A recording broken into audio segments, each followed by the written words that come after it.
It's a strange thought. We think of war as a contest of machines, strategies, and human will. But what if the biggest player in the field was something no one could control? What if the outcome of the most important moments in the Second World War came down to a cold front, a sudden fog, or an unexpected storm? The plans of generals, the movements of entire armies, and the fates of nations were often decided not in a command tent, but by the atmosphere itself. We have records, we have meteorological charts, we have diaries from soldiers who were there. They all tell the same story. The weather was not just a backdrop, it was an active participant. It was a force that could paralyze an armored division, hide an entire fleet, or save a retreating army. How many times did a battle turn on a weather forecast that was just a 50-50 guess? How many lives were lost or saved because of a few degrees drop in temperature or a shift in the wind? The story of the war is also the story of a 6-year struggle against the elements. Number 17, could a single weather forecast decide the fate of Europe? The plan was immense. It was the largest amphibious invasion in history. Over 150,000 men and thousands of ships and aircraft were ready to go. They were waiting in southern England. The target was the coast of Normandy in France. The entire operation, codenamed Overlord, depended on a delicate balance of conditions. The commanders needed a full moon for their airborne troops to see their drop zones. They needed a low tide to expose the enemy's beach obstacles. And most of all, they needed a few days of reasonably calm seas and clear skies. Without that, the landing craft would be swamped, and the supporting air power would be grounded. The date was set for June 5th, 1944. But the weather in the English Channel was terrible. A massive storm system was churning the seas and bringing low, thick clouds. The Supreme Allied Commander, Dwight Eisenhower, faced an impossible choice. Postponing the invasion was a logistical nightmare. It would mean bringing ships back to port, resupplying them, and trying to keep the whole operation a secret for 2 more weeks until the tides and moon were right again. Going ahead in the storm could mean total failure. The decision rested on the shoulders of one man, Group Captain James Stagg. He was a meteorologist from the British Royal Air Force. Stagg and his team of American and British forecasters were locked in a tense debate. The American team saw no break in the weather. They advised a postponement. Stagg, however, using data from weather stations as far away as Greenland, saw something different. He identified a narrow 36-hour window of calmer weather starting on the evening of June 5th and lasting through June 6th. It was a huge risk. He was predicting a small gap between 2 massive storms. Eisenhower listened to the arguments. The pressure was enormous. He knew that the German defenders would be expecting an attack only in good weather. Their own meteorologists were predicting that the storms would continue, making any landing impossible. This bad weather could provide the element of surprise. In the early hours of June 5th, with winds howling outside his headquarters, Eisenhower made his decision based on Stagg's forecast. He said, "Okay, let's go." The invasion fleet set out into rough seas. Many soldiers were seasick on the journey. But Stagg's forecast held. The weather on June 6th was not good, but it was good enough. The winds were manageable. The cloud cover was broken, allowing aircraft to fly their missions. The German command was caught completely off guard. Field Marshal Erwin Rommel, one of the key German commanders in France, had even gone home to Germany for his wife's birthday, confident that no invasion could happen in such weather. The surprise was a critical factor in the success of the D-Day landings. The weather that had threatened to stop the invasion ended up being one of the Allies' greatest assets. The story is detailed in books like Stephen Ambrose's D-Day June 6, 1944, which highlights the critical role of Stagg's forecast. What if James Stagg's forecast had been wrong and the second storm arrived early, trapping the invasion force on the beaches with no air support? How much did the German Weather Service's less sophisticated data collection contribute to their leaders feeling safe enough to leave their posts? If the invasion had been postponed to the next available window, would the German defenses have been so strong that the operation would have failed? Number 16, did a prayer change the weather and a battle? In December 1944, the German army launched a massive surprise attack in the Ardennes forest region of Belgium and Luxembourg. This became known as the Battle of the Bulge. Their plan relied on 2 things: speed and bad weather. The initial assault smashed through the American lines. The German commanders like Hasso von Manteuffel were counting on a prolonged period of fog, snow, and low clouds. This would ground the Allies' biggest advantage, their complete dominance of the air.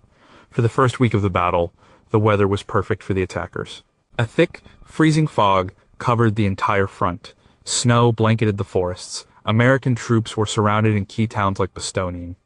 They were low on ammunition, medical supplies, and food. Allied aircraft, packed with supplies and bombs, sat on runways in England and France, unable to take off. The situation was desperate. The German armored columns were advancing, and without air support, it seemed little could be done to stop them. General George S. Patton, commanding the U.S. Third Army, was tasked with turning his forces north to relieve the surrounded troops. He was a deeply religious man in his own way. He was also known for his impatience in action. Frustrated by the weather that was hampering his relief effort, Patton turned to his Third Army chaplain, Colonel James O'Neill. On December 22nd, Patton famously told the chaplain, "I want you to publish a prayer for good weather. I'm tired of these generals who believe in their own abilities to do everything." The chaplain composed a short prayer. It asked God to grant us fair weather for battle. 250,000 copies were printed on small cards and distributed to the soldiers of the Third Army. The next day, December 23rd, the weather began to change. The fog lifted, the skies cleared. For the first time in a week, the sun came out. This sudden change in the weather has been a subject of historical debate and wonder ever since. Meteorologists can explain it as a high-pressure system moving in, but for the men on the ground, it felt like a miracle. The clear skies immediately changed the course of the battle. Thousands of Allied planes took to the air. C-47 transport planes dropped desperately needed supplies to the defenders of Bastogne. P-47 Thunderbolt fighter bombers attacked the German armored columns, destroying tanks and trucks and cutting off their supply lines. The German offensive, which had relied on the cover of bad weather, was now completely exposed from the air. Their momentum stalled. Within days, Patton's forces broke through and relieved Bastogne. The German advance was halted and then pushed back. The weather didn't win the battle on its own, but its sudden shift at a critical moment allowed the Allies to bring their greatest strength to bear. The event is documented in many histories of the battle, including Anthony Beevor's Ardennes 1944, the Battle of the Bulge. Did the distribution of 250,000 prayer cards have any real effect on the high-pressure system that cleared the skies over the Ardennes? If the fog and snow had persisted for another week, could the German forces have achieved their objective of reaching the Meuse River and splitting the Allied armies? How much of the German plan was based on meteorological predictions, and did they have contingency plans for a sudden break in the weather? Number 15, could mud and ice defeat an army before it even fought? In the autumn of 1941, the German army was advancing deep into the Soviet Union. The plan, Operation Barbarossa, was based on the concept of a swift, overwhelming victory before winter set in. The German High Command, confident after a series of rapid victories in Western Europe, believed the campaign would be over in a matter of months. And they were not prepared for the Russian weather. First came the mud. In October, the seasonal rains began. In Russia, this period is known as the Rasputitsa, or time without roads. The unpaved roads and flat countryside turned into a sea of deep, thick mud. Wheels sank up to their axles. Tanks, trucks, and artillery pieces became hopelessly bogged down. Horses, which the German army still used extensively for transport, died of exhaustion trying to pull wagons through the muck. The supply lines, already stretched thin over vast distances, began to break down. Fuel, ammunition, and food couldn't reach the front lines. The German advance, which had been moving at an astonishing pace, slowed to a crawl. In his memoirs, Panzer leader General Heinz Guderian described the mud as a formidable enemy, halting his armored groups more effectively than any Soviet resistance. And then came the cold. The winter of 1941 to 1942 arrived early and was one of the most severe in decades. Temperatures plunged to 30, 40, and even 50 degrees Fahrenheit. The German army was catastrophically unprepared. The soldiers still had their light summer uniforms. They lacked winter coats, gloves, and proper boots. Frostbite became a massive problem, causing more casualties than the fighting in some units. The equipment failed. Lubricating oil for guns and vehicles froze solid. Engines wouldn't start. The sensitive mechanisms of machine guns and rifles jammed. The Soviet soldiers, on the other hand, were prepared for general winter. They had warm, quilted uniforms, felt boots, and equipment designed to function in extreme cold. The Soviet T-34 tank, with its wide tracks, performed better in the snow and mud than the narrower-tracked German tanks. The Soviet army was able to launch a major counter-offensive in December, pushing the freezing German forces back from the gates of Moscow. The weather had not only stopped the German advance, but it also crippled their army. It shattered the myth of their invincibility and turned a planned short campaign into a long, brutal war of attrition. The impact of the weather is a central theme in books like David Stahel's The Battle for Moscow. How much of the German high command's failure to prepare for winter was due to arrogance and overconfidence from their previous victories? If the Rasputitsa had not occurred in October, could German forces have reached and captured Moscow before the deep freeze set in? What specific technological changes could have better prepared German equipment for the extreme cold, and why were these not implemented? Number 14 was a wall of fog, the real savior, at Dunkirk. In May 1940, the British Expeditionary Force and elements of the French army were trapped. They had been pushed back to the French coastal town of Dunkirk by a rapid German advance. They were surrounded, with their backs to the English Channel. The situation seemed hopeless. The German armored divisions were close, and the German Air Force, the Luftwaffe, controlled the skies. The plan was to evacuate as many troops as possible, but the commanders feared a massacre on the open beaches. The evacuation, codenamed Operation Dynamo, began on May 26th. The first day was disastrous. The German Air Force bombed the beaches and the ships in the harbor, causing heavy losses. The evacuation was slow and chaotic. It looked like the British would be lucky to save a few tens of thousands of men. The British Prime Minister Winston Churchill spoke of a colossal military disaster. Then, the weather changed. On May 28th, a thick fog rolled in over the region. Low clouds and mist blanketed the coastline and much of the English Channel. For the German Air Force, this was a major problem. Their bombers and dive bombers couldn't see their targets. For several crucial days, the relentless air attacks on the beaches and the evacuation fleet were significantly reduced. The weather gave the Allies a vital breathing space. The same poor visibility that grounded the bombers also made it difficult for German artillery observers to direct their fire accurately onto the beaches. Under the cover of this fog and haze, the miracle of Dunkirk unfolded. A flotilla of hundreds of small civilian boats, fishing boats, yachts, lifeboats sailed from England to assist the Royal Navy. These little ships could get close to the beaches and ferry soldiers out to the larger naval vessels waiting offshore. The evacuation effort accelerated dramatically. The calm seas, another gift of the weather during this period, made the work of these small vessels possible. Day after day, the evacuation continued. When the weather cleared on June 1st, the air attacks resumed with fury, but by then, the bulk of the army had been saved. By the time the operation ended, on June 4th, over 338,000 Allied soldiers had been rescued. It was a stunning success born from a desperate situation. The weather didn't stop the German ground forces, but it did neutralize the German air power at the most critical moment, allowing the evacuation to succeed beyond anyone's wildest hopes. This is a key point in Walter Lord's book, The Miracle of Dunkirk. How much of the German ground forces' halt order, which gave the Allies time to organize their defense, was influenced by the assumption that the Air Force could finish the job alone, an assumption later wrecked by the fog. If the weather had remained clear and sunny from May 26th onward, what is the realistic maximum number of troops that could have been evacuated? Could the German Air Force have adapted its tactics to operate in the marginal weather? And if so, why didn't they? Number 13. Could a typhoon be more destructive than an enemy fleet? In the Pacific Theater, the United States Navy wielded immense power. By late 1944, its fleets of aircraft carriers, battleships, and destroyers were a dominant force. But they faced an enemy that no amount of armor or firepower could defeat the Typhoon. In December 1944, the U.S. Third Fleet, commanded by Admiral William Bull Halsey, was operating in the Philippine Sea. It was a massive force with over a dozen aircraft carriers and hundreds of other ships. The fleet needed to refuel its destroyers, which were running low. On December 17th, Halsey sailed the fleet into an area he thought was safe to conduct the refueling. He had received weather reports about a tropical storm, but the reports were inconsistent and underestimated its strength and location. The storm was Typhoon Cobra. The fleet sailed directly into the typhoon's path. The weather deteriorated with terrifying speed. The wind rose to over 140 miles per hour. Waves swelled to over 70 feet high.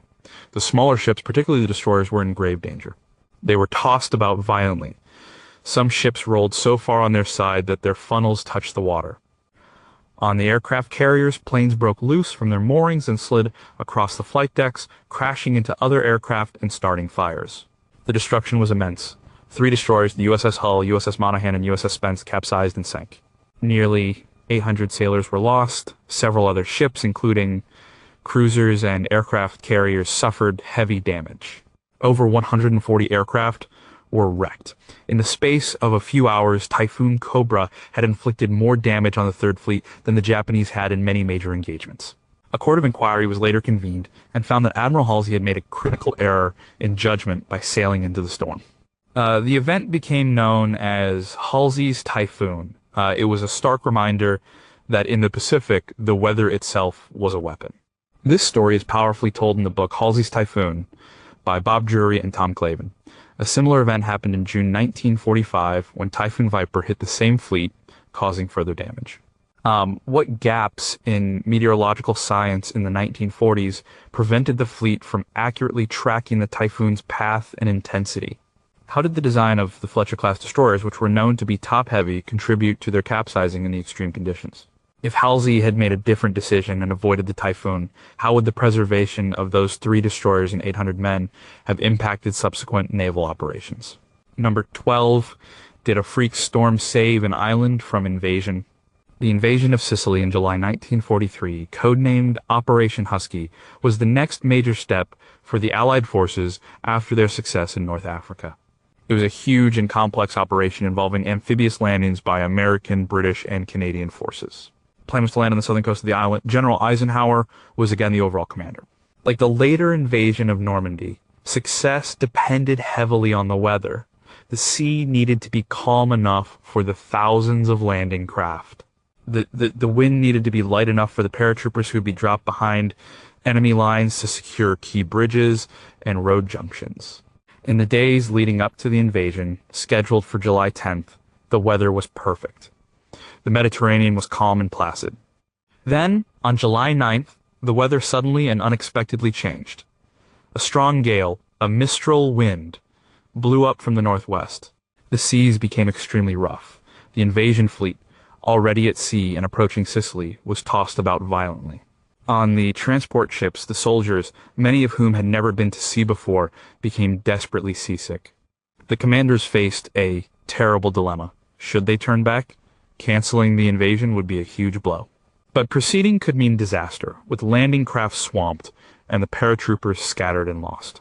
Admiral Alan G. Kirk, the American naval commander, considered the landings problematical. The decision was made to press on. The storm had one major unforeseen benefit. The Italian and German defenders on Sicily saw the terrible weather and concluded, just as the Germans would in Normandy a year later, that no invasion was possible. Their state of alert was relaxed. Many commanders left their posts. The paratrooper drops that night were a near disaster. The high winds scattered the planes. Pilots got lost. The drops were spread over a vast area, far from their intended targets. The 82nd Airborne Division was scattered over 60 miles of coastline. However, this chaos had a surprising effect. Small, isolated groups of paratroopers began fighting all over the island, creating confusion and panic among the defenders. The Italian and German command received reports of enemy troops everywhere, and got the impression of a much larger airborne assault than had actually occurred. This diverted their attention and resources. Meanwhile, the seaborne invasion force arrived offshore. The waves were still high, and the landings were difficult and chaotic, but they succeeded. The defenders, caught by surprise thanks to the storm, were unable to mount an effective, coordinated resistance on the beaches. The gale that had almost wrecked the invasion ended up being a key factor in its initial success by providing a perfect cloak of surprise. The event is well documented in Rick Atkinson's The Day of Battle of War in Sicily and Italy, 1943 to 1944. How did the Italian and German meteorological services fail to predict the sudden Mistral gale? Or did they simply not believe the Allies would risk an invasion in it? If the paratroopers had been dropped accurately on their targets in calm weather, would their concentrated force have been more or less effective than the widespread chaos they actually caused. To what extent did the pre-invasion intelligence reports rely on the assumption of good weather for the timing of the assault? Number 11, could fog in England cripple an offensive in Holland? Operation Market Garden in September 1944 was one of the most ambitious and daring Allied plans of the war. The goal was to use a massive airborne assault to capture a series of key bridges in the Netherlands. This would create a corridor through which ground forces could advance, outflank the German defenses, and potentially end the war by Christmas. The plan involved dropping 3 entire airborne divisions, the US 101st and 82nd, and the British 1st.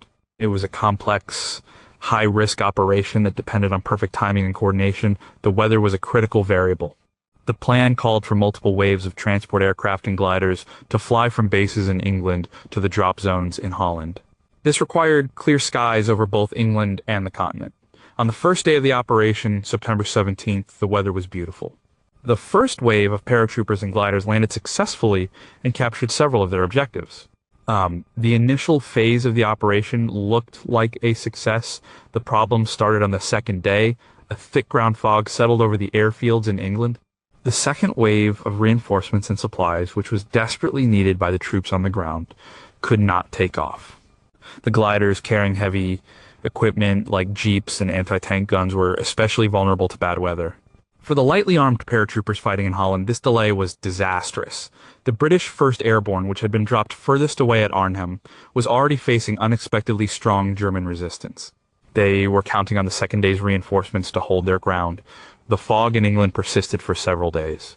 When flights were able to take off, they were often delayed and disorganized. The weather over Holland was also poor, with low clouds making it difficult for pilots to find the correct drop zones. The supplies were dropped into German-held territory, reinforcements arrived piecemeal, too little and too late.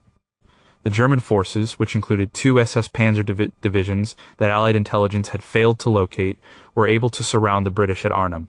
The Allied ground forces, the garden part of the operation, were fighting their way up a single narrow road and were slowed by German counterattacks. They could not reach the beleaguered paratroopers at Arnhem in time. After 9 days of brutal fighting, the remnants of the British 1st Airborne were forced to withdraw.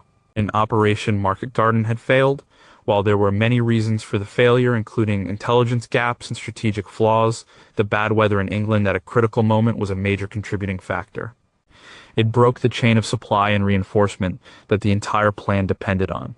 The story is powerfully told in Cornelius Rhine's classic book, A Bridge Too Far.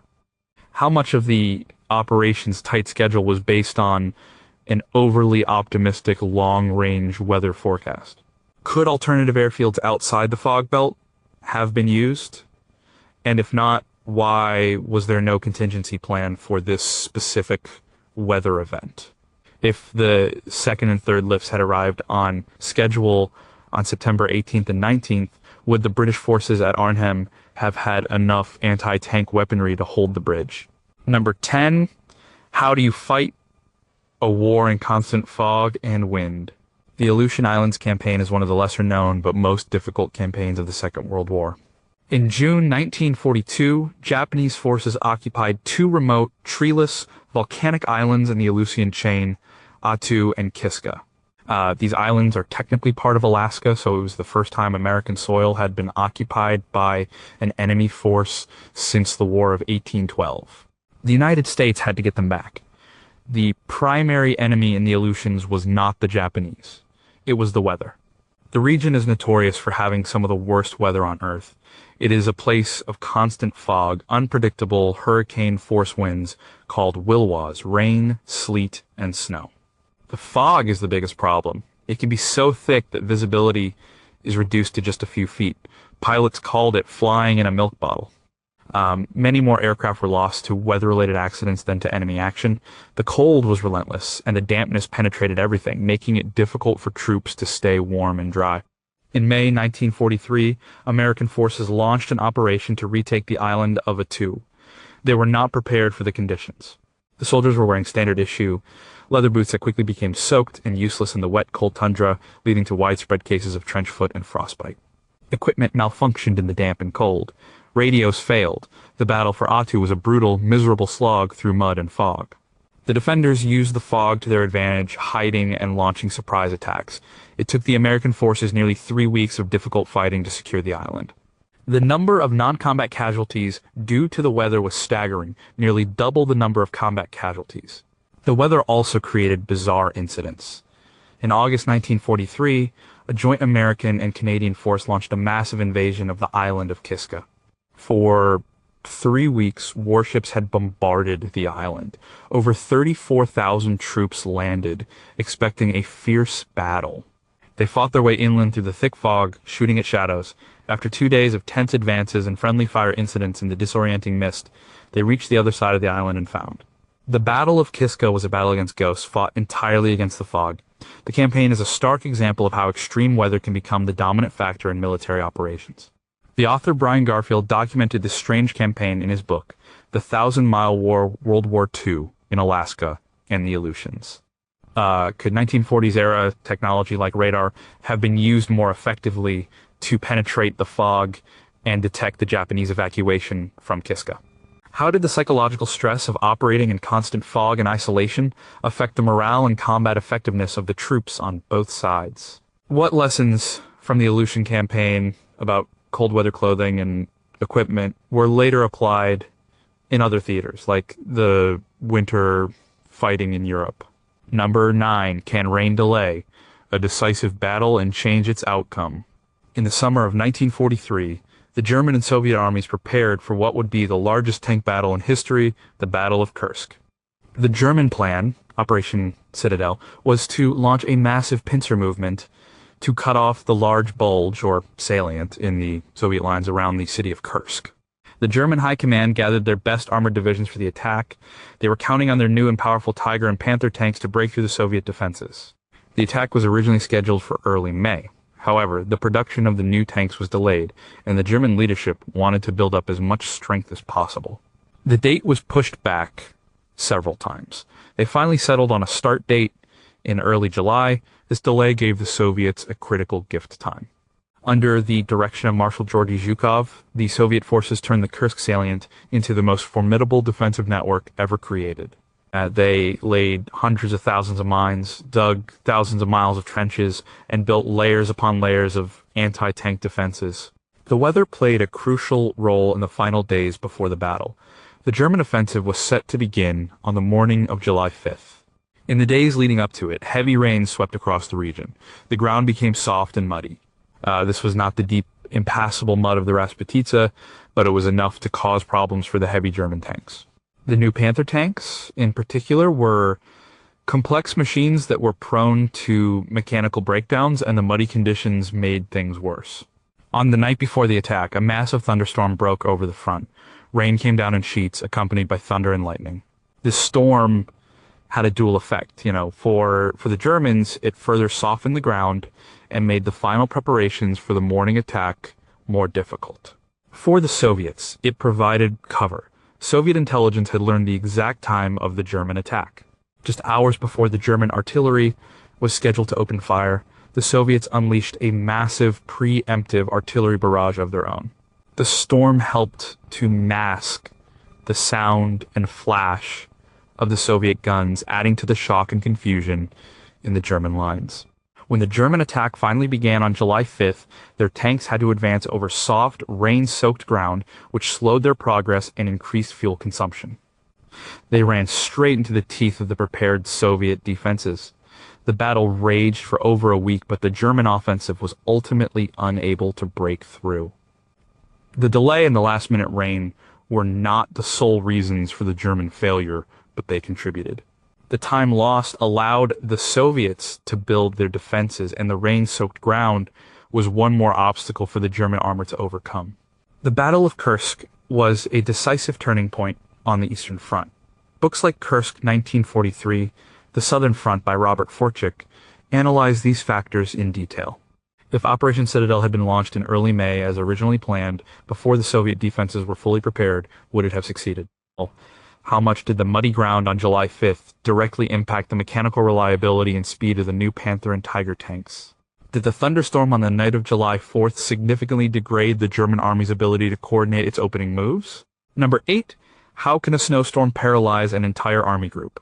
The Battle of Stalingrad, which raged from late 1942 to early 1943, is often remembered for its brutal urban fighting. But the final act of the battle was a drama dictated by the Russian winter. In November 1942, the Soviet army launched a huge counteroffensive called Operation Uranus. They attacked the weaker Romanian and Hungarian forces on the flanks of the German Sixth Army, which was fighting in the city of Stalingrad. The Soviet pincers met, and the entire German Sixth Army, over 250,000 men, was trapped in a vast pocket, or Kessel, around the city. The head of the German Air Force, Hermann Göring, promised that he could supply the trapped army by air. He claimed his transport planes could fly in the hundreds of tons of food, fuel, and ammunition needed every day. This was a wild overestimation. The airfields the Germans held inside the pocket were primitive, and the weather was about to become the deciding factor. A winter set in with a vengeance. Blizzards and ice storms swept across the steppe. Temperatures dropped to 30 degrees Fahrenheit and below. The conditions for the German Air Force were appalling. Ice formed on the wings of the transport planes, making them difficult to control. Snowstorms and thick clouds reduced visibility to near zero, making it impossible to fly or to find the drop zones. The airfields, both inside and outside the pocket, became covered in snow and ice, leading to frequent crashes. On the days when the weather was too bad to fly, nothing got into the pocket. The soldiers of the Sixth Army slowly began to starve and freeze. The promised 500 tons of daily supplies rarely exceeded 100 tons, and on many days it was zero. The lack of fuel meant that the tanks and vehicles inside the pocket couldn't move. The cold was as much an enemy as the Soviet army. Soldiers lacked winter clothing. They suffered from frostbite, typhus, and dysentery. As documented in Antony Beevor's book, Stalingrad, the army simply disintegrated under the combined pressure of starvation, cold, and relentless Soviet attacks. A German relief attempt, Operation Winter Storm, was launched in December but was also hampered by the blizzards and extreme cold and failed to reach the trapped army. In the end, the weather had made the air supply promise impossible and had sealed the fate of the Sixth Army. What if the winter of 1942-43 had been unusually mild? Could the German Air Force have delivered enough supplies to allow the Sixth Army to hold out until a spring relief effort?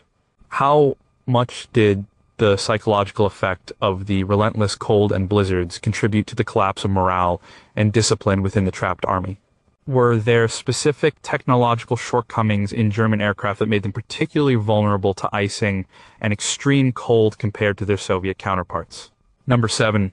Did rain and mud win a campaign in Italy? After the successful invasion of Sicily, the Allies landed on the Italian mainland in September 1943. They expected a relatively quick campaign up the Italian peninsula. They were wrong. The Italian terrain with its mountains and rivers was perfect for defense. The German army took advantage of this, creating a series of heavily fortified defensive lines that ran across the country. The most famous of these was the Gustav Line, which was anchored on the mountain of Monte Cassino. The Allied advance northward was slow and costly. And then the weather turned against them. The autumn and winter of 1943 to 1944 were exceptionally wet. It rained constantly, the rivers swelled into raging torrents, the valleys and plains turned into vast fields of deep, sticky mud. For the Allied armies, which relied on mechanized transport, the mud was a nightmare. Trucks, tanks, and jeeps got bogged down everywhere. The roads, many of them unpaved, dissolved into quagmires. Supply lines became almost impossible to maintain. The soldiers on the front lines lived in miserable conditions. They were constantly wet and cold. They dug their foxholes in the mud, which would often fill with water. Trench foot and other exposure-related illnesses became rampant. The rain and low clouds also severely hampered the Allies' air superiority. Airplanes were often grounded, unable to provide close support for the infantry or to bomb enemy supply lines. The battle for Monte Cassino became the symbol of this frustrating campaign. For 4 months, from January to May 1944, the Allies threw themselves against the Gustav Line. The attacks were repeatedly stalled by the combination of determined German resistance and the appalling weather.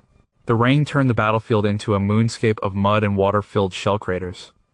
When it wasn't raining, it was often snowing in the mountains. The conditions made any kind of rapid, mobile warfare impossible. It became a grinding, infantry-based war of attrition, similar to the trench warfare of the First World War. The story is captured in detail in Matthew Parker's book, Monte Cassino, the hardest fought battle of World War II. Ultimately, the Allies did break through, but only after immense effort and at a great cost. The mud and rain of the Italian winter had been the German army's most effective ally. If the winter of 1943 to 44 had been dry and mild, how much faster could the Allied forces have advanced up the Italian peninsula? To what extent did the planners of the Italian campaign fail to account for the region's notoriously difficult autumn weather patterns? How did the experience of fighting in the Italian mud influence the development of new all-terrain vehicles and soldier equipment for later stages of the war? Number 6, could a foggy morning have saved a fleet?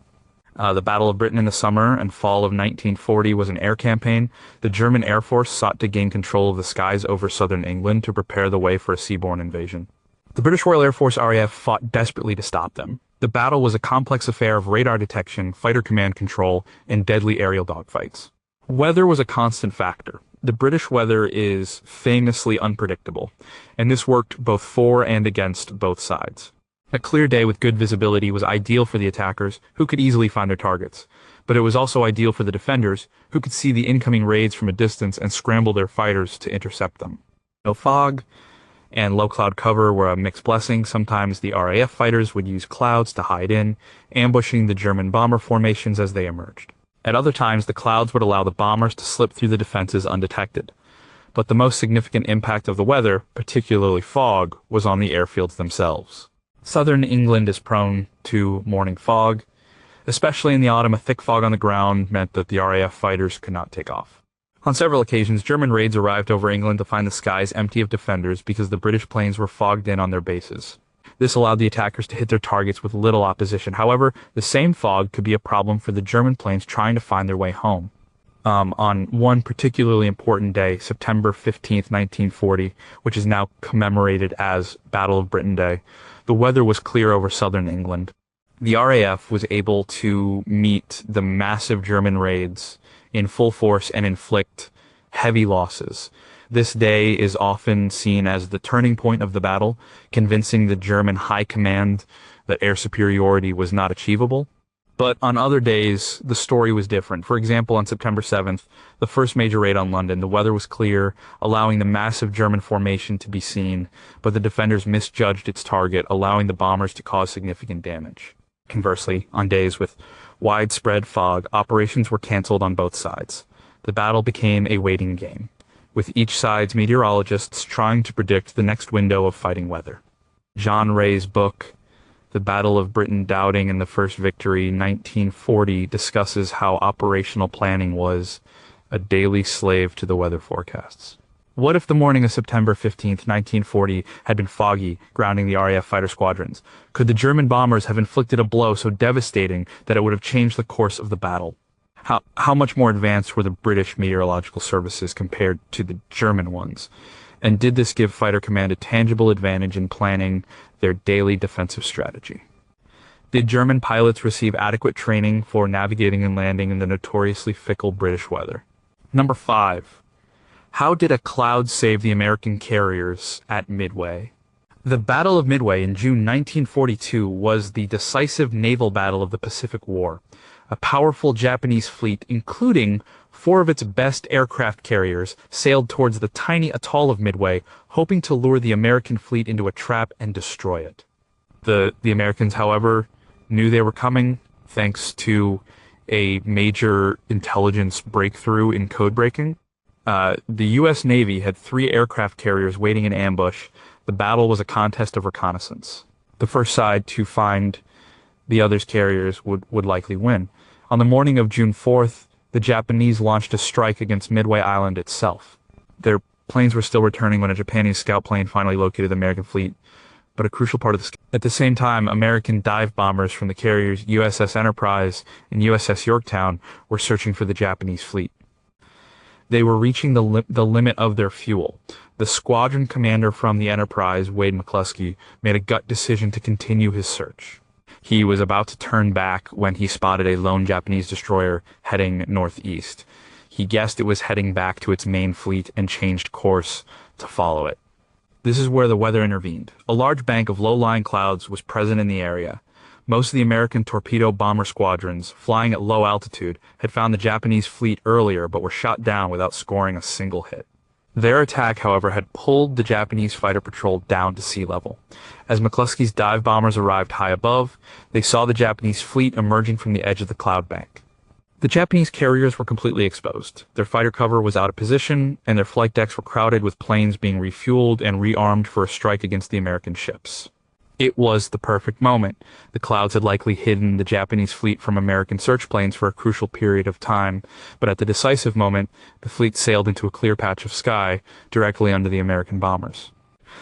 In the space of about 5 minutes, the dive bombers from the Enterprise and Yorktown hit and fatally damaged 3 of the 4 Japanese carriers, the Akagi, Kaga, and Soryu. The 4th Hairyuu was found and sunk later that day. The Battle of Midway was a stunning victory for the United States, and it turned the tide of the war in the Pacific. A single cloud bank may have played a small but vital role in the timing of the discovery and the ultimate success of the American attack. This level of detail is explored in books like Shattered Sword, The Untold Story of the Battle of Midway by Jonathan Parshall and Anthony Tully. What if the cloud cover had been more extensive, completely hiding the Japanese fleet from McCluskey's search? Would the American carriers have been discovered and attacked first? How did the weather conditions affect the launch and recovery operations on both sides throughout the day? Could the Japanese scout plane that was delayed by a catapult problem have located the American fleet 30 minutes earlier if it had launched on time? And would clear skies have made a difference? Number 4, did fog provide the perfect cover for a river crossing? By March 1945, the Allied armies were at the banks of the Rhine River, the last major natural barrier into the heart of Germany. The plan for crossing the river, Operation Plunder, was a massive and meticulously planned assault. It involved British, Canadian, and American forces. The crossing was to be preceded by a huge airborne drop Operation Varsity and a colossal artillery bombardment. The commanders knew the crossing would be dangerous. The German forces on the east bank of the river were well entrenched. A daylight crossing under the eyes of enemy artillery and machine guns would be costly. The planners hoped for some help from the weather. In the days leading up to the assault scheduled for the night of March 23rd, the weather was clear.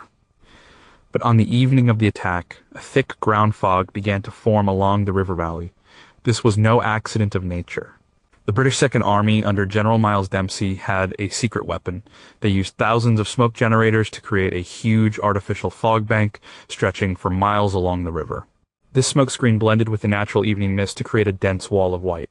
Under the cover of this man-made and natural fog, the first assault troops boarded their amphibious vehicles and set off across the river. The effect was immediate. The German defenders were blinded. They couldn't see the assault boats on the water. Their machine gun and artillery fire was wild and inaccurate. They were firing blind into the fog. The first waves of Allied troops were able to cross the wide, fast-flowing river and get ashore with surprisingly few casualties. The fog also helped the airborne part of the operation. Although it caused some problems for the pilots, the haze and smoke on the ground obscured many of the German anti-aircraft gun positions, reducing the effectiveness of their fire. The paratroopers and glider troops were able to land and secure their objectives, linking up with the ground troops who had successfully crossed the river. Operation Plunder was a huge success. The Allies established a firm bridgehead on the east bank of the Rhine, and the final advance into Germany began. The clever use of an artificial fog, enhanced by the natural weather conditions, had been a key factor in minimizing casualties and ensuring the success of one of the war's great set-piece battles. The planning is described in historical accounts like The Last Offensive by Charles B. MacDonald. How much of the fog screen's success was due to the smoke generators, and how much was due to the coincidental natural weather conditions? What were the contingency plans if a strong wind had blown the fog away at the critical moment of the crossing? Did the German command have any intelligence about the Allies' smoke-generating capabilities, and if so, why were they still so completely surprised? Number 3, could bad weather hide an entire naval war? The Battle of the Coral Sea in May 1942 was a unique naval engagement.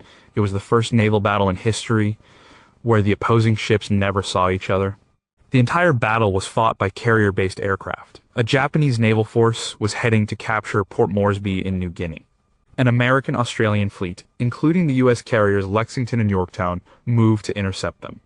The battle took place over several days in a remote part of the Pacific. The weather in the Coral Sea at that time of year is characterized by tropical squalls, low clouds, and poor visibility. All this hide-and-seek weather dominated the entire battle. On the first day, both sides launched search planes to find the enemy. A Japanese search plane misidentified a U.S. oiler and its escorting destroyer as an aircraft carrier and cruiser. The Japanese launched a full-scale airstrike against these minor ships, wasting a significant amount of effort and ordnance. Later that day, American planes found and sank the light Japanese carrier Shoho. The next day, the main event occurred. Both fleets launched airstrikes at roughly the same time. The Japanese planes found and attacked the American carriers. They heavily damaged the Lexington, which was later scuttled, and damaged the Yorktown. The American planes found the main Japanese carriers, the Shokaku and Zuikaku. They managed to severely damage the Shokaku. The Zuikaku, however, was protected by a rain squall. The American pilots couldn't see it through the thick weather, and it escaped unharmed. The weather had a profound effect on the whole engagement. The poor visibility made it incredibly difficult for either side to get a clear picture of the enemy's strength and location. Reconnaissance was a matter of luck.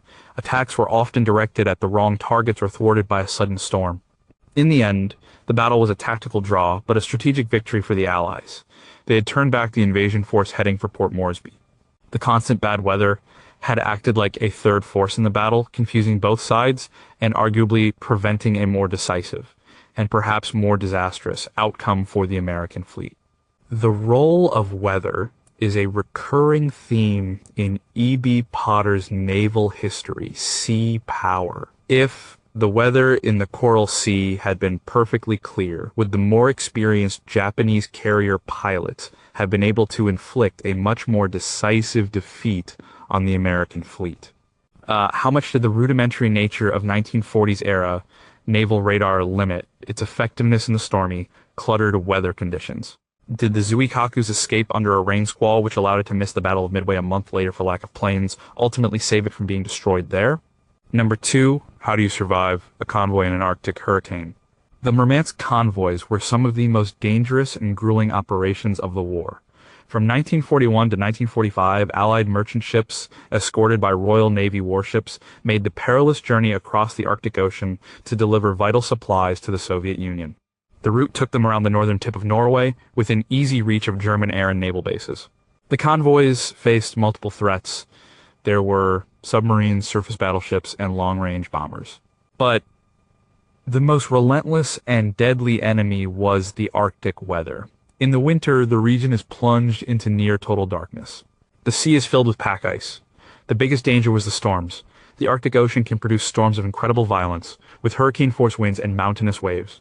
For the sailors on these convoys, the conditions were hellish. Decks were constantly coated in a thick layer of ice, which had to be chipped away by hand to prevent the ships from becoming top-heavy and capsizing. The cold was so intense that touching bare metal with a wet hand could instantly freeze the skin off. The waves would crash over the ships, freezing as they hit. Lookouts would have their eyelids freeze shut. The weather was both a danger and a shield. A fierce storm could scatter a convoy, leaving merchant ships isolated and vulnerable. But, a thick fog or a snowstorm could also provide perfect cover, hiding the convoy from enemy reconnaissance planes and submarines. The commanders had to constantly weigh the risks. Sometimes they would deliberately sail the convoy into bad weather to avoid detection. The story of Convoy PQ-17 in July 1942 is a tragic example. Based on faulty intelligence that German heavy ships were about to attack, the convoy was ordered to scatter. The merchant ships were then picked off one by submarines and aircraft. Of the 35 ships that started, only 11 reached their destination. While this was a command decision, the constant threat of attack in the clear summer weather was the reason for the order. In contrast, winter convoys often suffered more from the weather itself than from enemy action. The experience is vividly described in the book The Azet of the Arctic Convoys of WWII by Mark Lardis.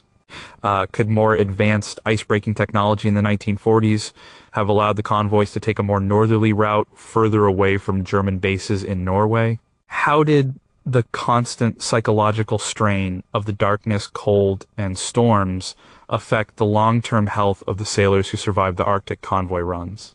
Were the meteorological forecasts for the Arctic region so unreliable that convoy routing was based more on guesswork than on science? Number 1. What if the air had a different temperature? The final bombing raids on Japan in 1945 involved the use of new, immensely powerful weapons. The delivery of these weapons was carried out by specially modified B-29 Superfortress bombers. The success of these missions depended on a number of factors, including the precise functioning of the bomb and the ability of the bomber crew to get to the target and drop the weapon accurately. On August 6, 1945, the bomber Enola Gay took off for its target, the city of Hiroshima. The weather was a primary concern. The bomb was to be dropped visually, not by radar, so the target had to be clear of clouds. Weather planes flew ahead of the bomber to check the conditions over several potential targets. The primary target, Hiroshima, was reported to have clear skies. The mission proceeded as planned. The bomb was dropped and it detonated successfully. The second mission, 3 days later on August 9th, was a different story. The B-29, named Boxcar, took off with its primary target being the city of Kokura. The secondary target was Nagasaki. When the plane arrived over Kokura, the crew found the city obscured by clouds and smoke from a nearby conventional bombing raid. The pilot, Major Charles Sweeney, circled over the city for nearly 45 minutes, trying to find a break in the clouds. He was unable to get a visual sighting of the target point. Running low on fuel, Sweeney made the decision to abandon the primary target and head for the secondary, Nagasaki. The weather over Nagasaki was also poor. It was covered by a thick layer of clouds. The crew was preparing to drop the bomb by radar, which was much less accurate, a decision that would have likely resulted in the weapon missing its intended military-industrial aim point and detonating over a residential area. At the very last minute, the bombardier found a small hole in the clouds. He had only a few seconds to identify a landmark and release the weapon. He dropped the bomb. It detonated over the Urakami Valley, away from the city's main residential and commercial center, but still causing immense destruction. The outcome of this mission was directly altered by the weather. The cloud cover over Kokura saved that city from attack. A last-second break in the clouds over Nagasaki sealed its fate. The details are recorded in many historical accounts, including Richard B. Frank's Downfall, the End of the Imperial Japanese Empire. The weather, in the form of a few patches of cloud, played a direct role in the history of two cities. If the weather had been clear over Kokura on August 9th, how would history be different for the people of that city and of Nagasaki? What specific atmospheric conditions led to the small, last-minute break in the clouds that allowed for the visual drop over Nagasaki? How much did the psychological pressure of the mission, compounded by the fuel shortage and weather problems, affect the crew's decision-making process?